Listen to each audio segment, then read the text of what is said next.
you guys doing today?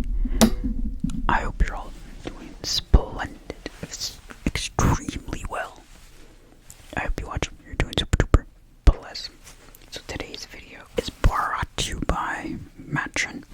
Marttrin gave me three great ideas, which will be for my next 3 videos. So shout out to Marttrin. He's goated. Everybody say shout out to Marttrin. Say Marttrin's the goat in the comments. Title says ASMR reading, ASMR Reddit short, ASMR Reddit story reading.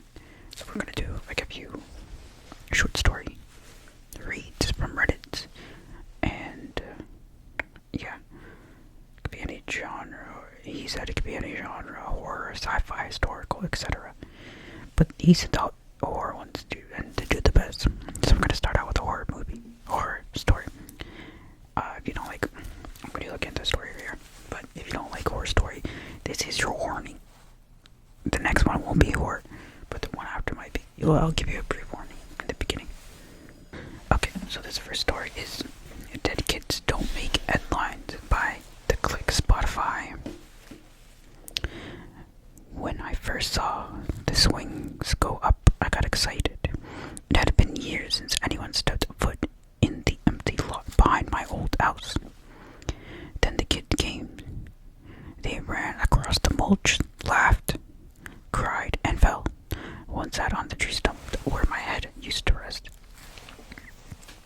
They found bones during construction. I remember the way one worker froze, pale as concrete. He called someone over. They talked in whispers. Then somebody in a vest came, looked for half a minute, and said, "Could be animal." No one questioned. No one asked questions. No police, no tape, no reports. They just kept digging, covered me in mulch, built the swings, because here no one cares. It's a poor town with a fading school and a half-broken playground budget. If something inconvenient turns up, they look the other way. I wasn't news. I was never news. That's okay. I've been quiet a long time. Sometimes I count how many kids come each day. Sometimes I try to speak.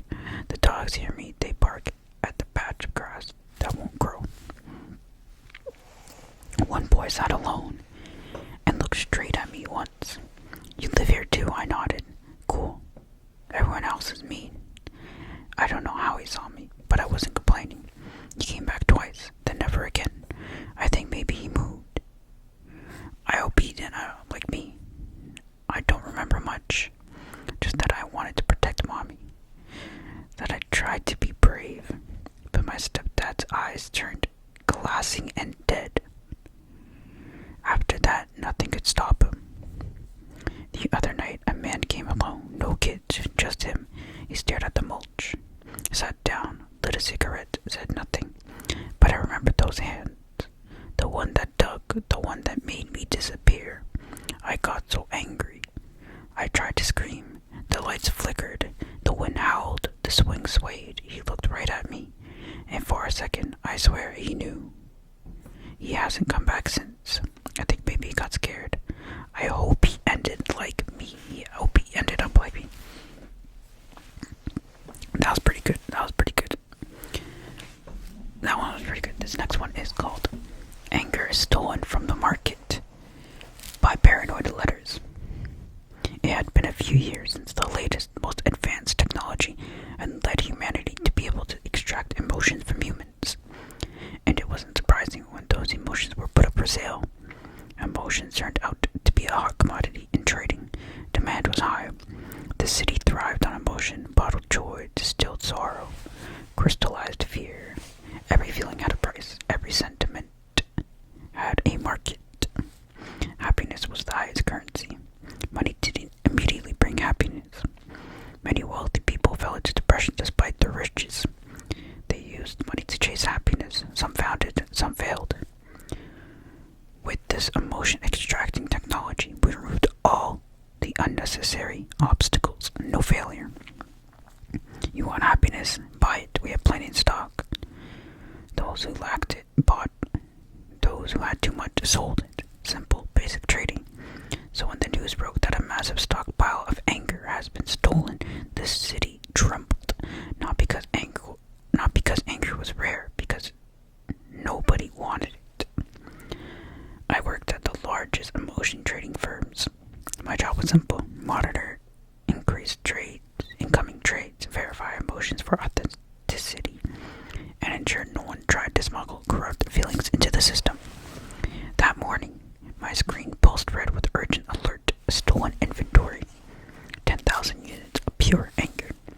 Market effect unknown. I frowned.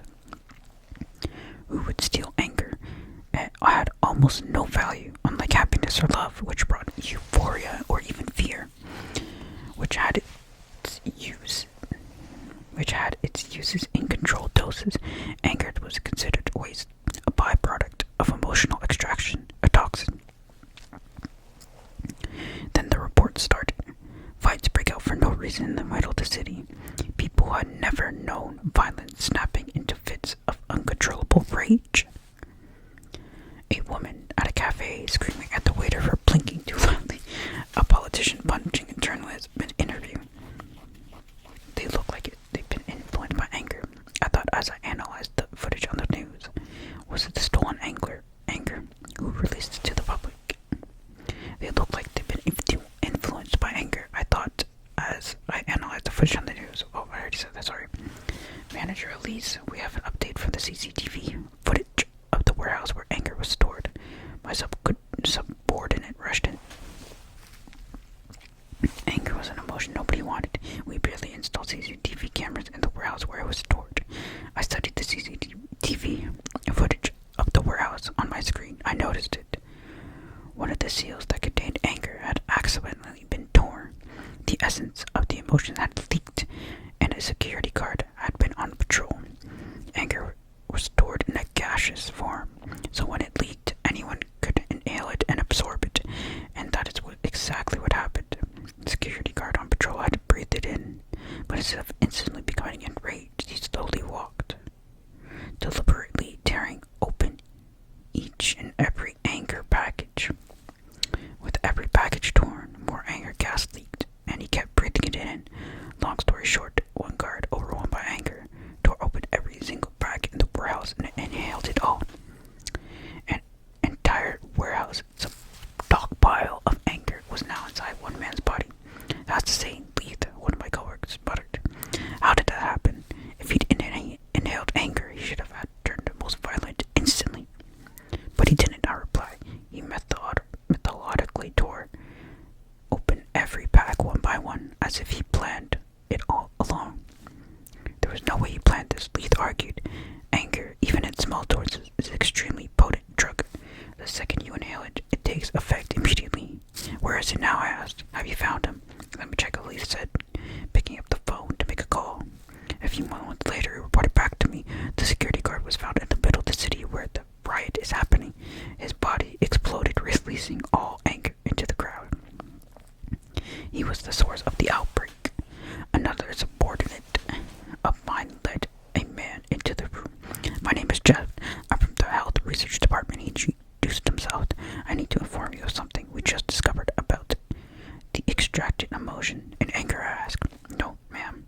In all emotions, he clarified. Unfortunately, the effect wasn't notable in other emotions, but since anger is a toxin, it played out differently.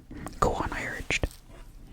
Human bodies consist of strands of DNA, all of which function like an algorithm, he explained. That means they can influence the brain to initiate specific actions. For example, when love is released, we instinctively do things to get the attention of someone we love.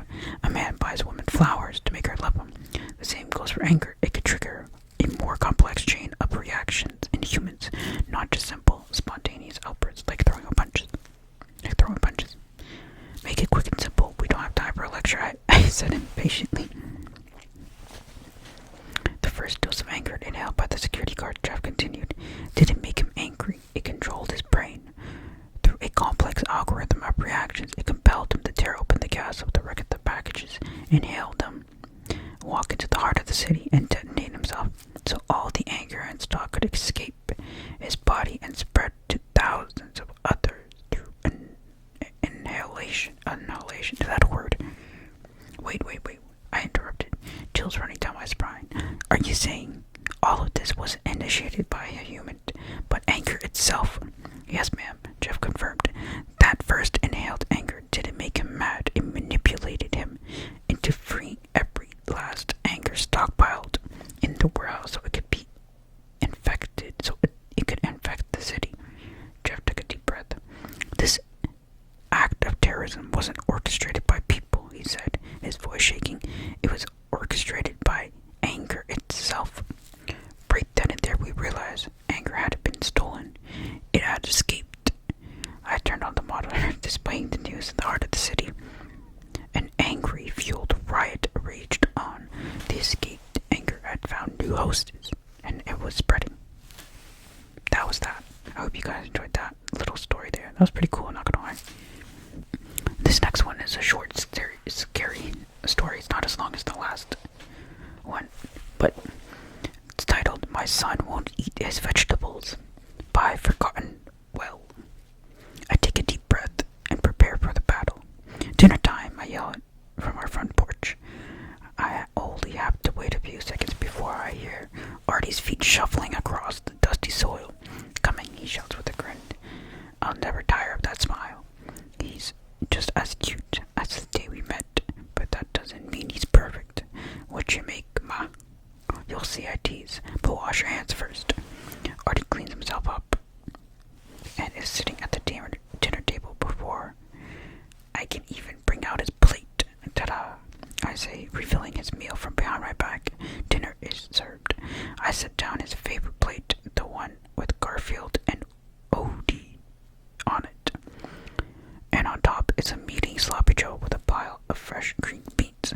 Artie has perfected his poker face. He barely reacts to all the large helpings of veggies I've given him. Yummy, he says. But I know it's an act of playing innocent. It won't work on me, not this time.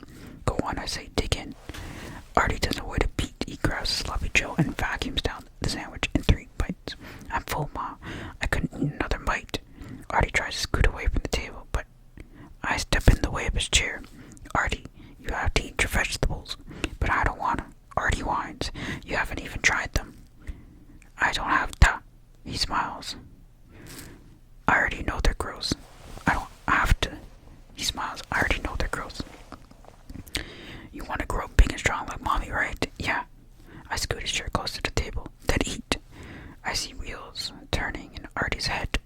He knows he's not getting out of the battle unscathed. 3 bites, he asked. Half, I replied. But Ma, no buts. Be glad I'm not asking for a clean plate.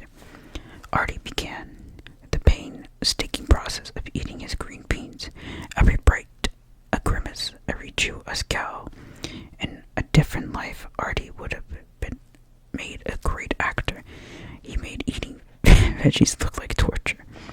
There, he cried after eating a third, and I took pity and dismissed him. I worry about him. I worry he's not getting the proper nutrients he needs. He gobbles up any meat I put in front of him, but it doesn't matter what I grow in our garden. He says it's disgusting. If only he knew how hard it was to grow fresh produce, the lengths I've had to go. Sorry, I'm having trouble connecting to the internet.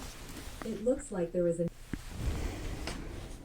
I worry about him. I worry he's not getting the proper nutrients he needs. He gobbles up any meat I put in front of him, but it doesn't matter what I grow in our garden. He says it's disgusting. If only he knew how hard it was to grow fresh produce. The lengths I've had to go to. Sorry, I'm having Oh my trouble gosh! connecting to the internet. Sorry about that. The lengths I've had to go. Sorry, I'm having trouble connecting Bro, to what the internet. fuck? I've got to go to get seeds to sprout in this barren wasteland. Corn, I think to myself. I bet he like corn. I walk to the shed behind our greenhouse, undo the padlock, and walk inside. The chains begin to rattle immediately. Listen up. I address the trespassers. I have shackled and caged. I'm re-tilling the soil in the greenhouse again. That means half of you are going to become fertilizer instead of meat. I'll let you decide amongst yourself who that will be. That's crazy. What the frick? That wasn't really scary. That was just... I didn't see that coming. Dude, that was so out of pocket, isn't it? That was so out of pocket. Damn. Okay, next one. This one is called 3D Print Your Own Wife by Paranoid Letters once again. Zelicon Printers was a 3D printing company that I, Leon, co-founded with my best friend since college, Zelga. We were constantly innovating. We started as a company that 3D printed small items like phone cases and helmets, then expanded to printing large-scale structures and even houses. Lately, however, we've taken initiative even further, 3D printing made androids. That project led our company to push the boundaries of technology once more, to 3D printing humans. Well, not actual biological humans. We created something beyond mechanical androids, something more human, more lifelike, more warm. When the development team announced that the printer was ready for beta testing, I volunteered.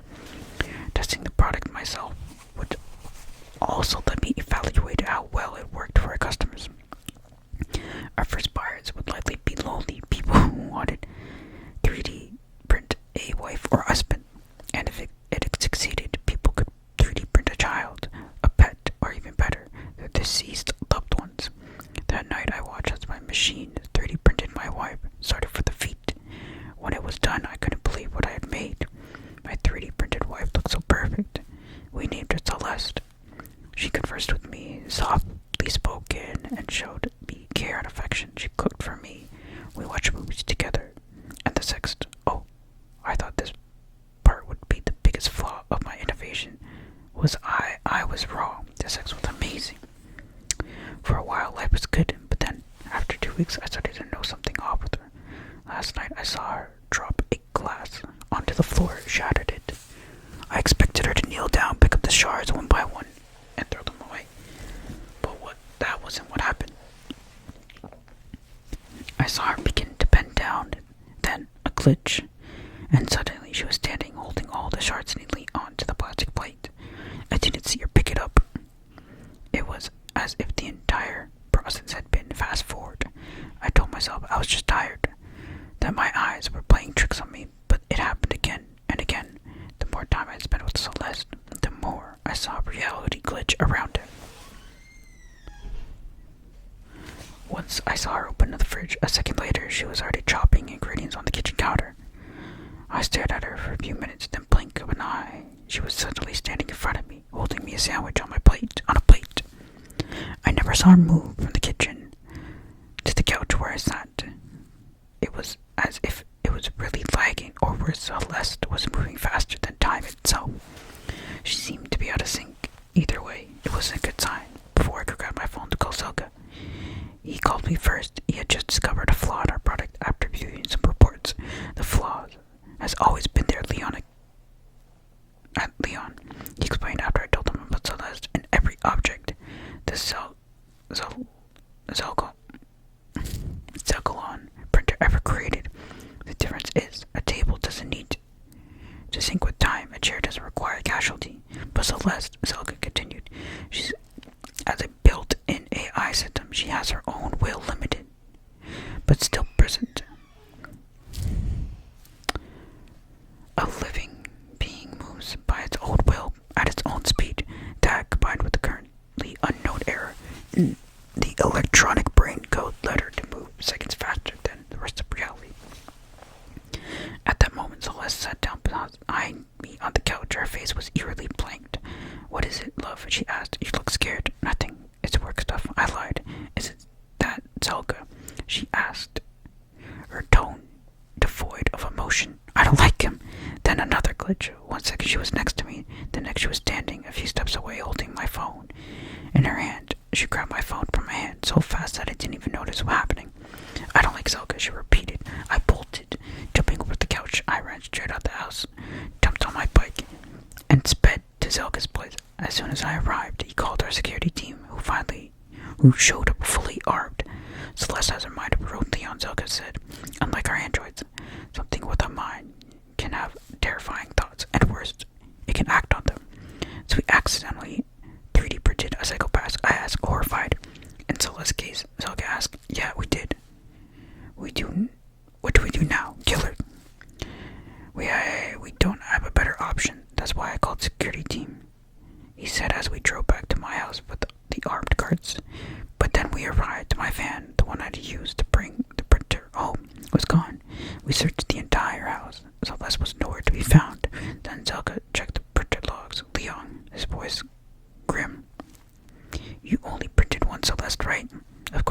I said. A sick feeling turned in my stomach. The fact that he had even asked me made my skin crawl. Then we may have a problem, Zelda responded. I just checked the printer logged. It had printed another Celeste. I swallowed. How many Celeste? 10. Shit. Wait. How did she even know how to use the printer? What did the security guard ask?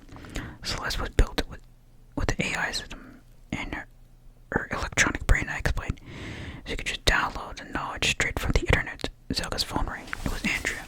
One of our lab techs. Sir, she panicked. 10 Celeste just broke into the lab. They took down our team and locked themselves inside the printer room. I don't know what they're doing, but static. And then they're setting up the printers. My blood ran cold. Celeste wasn't just printing herself. She was about to mass produce an army of psychopaths. Psychopaths who had direct access to the internet in their brains and could move faster than reality itself. That was pretty cool. Pretty cool stuff right there. So yeah, I hope you enjoyed 4 stories. That last one was a mix of sci